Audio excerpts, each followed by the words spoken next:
বলি, আমাকে নিয়ে জায়েদ খানকে নিয়ে একটা গসিপ তুলেছে এই কারণে। আবারও জায়েদ খান মুখ খুললেন অপু বিশ্বাস এবং সাকিব খানকে নিয়ে। হ্যাঁ বন্ধুরা, কি মুখ খুলেছেন এবং কেনই বা খুলেছেন সবটাই বলবো, তবে ভিডিওটি না টেনে সাথে থাকবেন।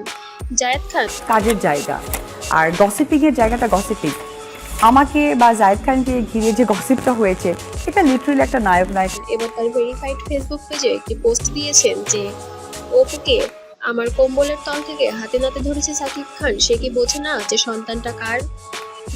ইতিমধ্যে আমরা জানতে পেরেছি যে সাকিব খানের প্রথম পুত্র এবং সাবেক স্ত্রী অপু বিশ্বাসের সন্তান আব্রাহাম খান জয়, সে নাকি জায়েদ খানের সন্তান। এমনই একটি মন্তব্য উঠেছিল নেট পাড়ায়, যেটা অনেক আগেও অনেক বেশি সমালোচনার মুখে পড়তে হয়েছিল অপু বিশ্বাসকে।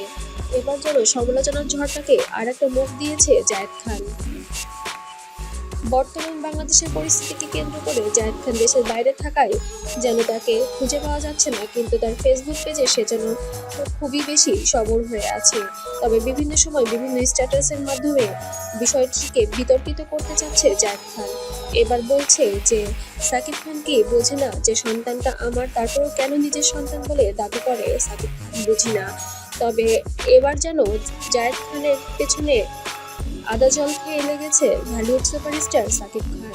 তবে অপু বিশ্বাস এই বিষয়ে যেন নীরব ভূমিকা পালন করছে। তবে নেটিজেনদের মুখ থেকে যতটুকু বোঝা যাচ্ছে যে এই বিষয় নিয়ে যেন ভবিষ্যতে আরো অনেক বেশি উৎকণ্ঠা হতে পারে।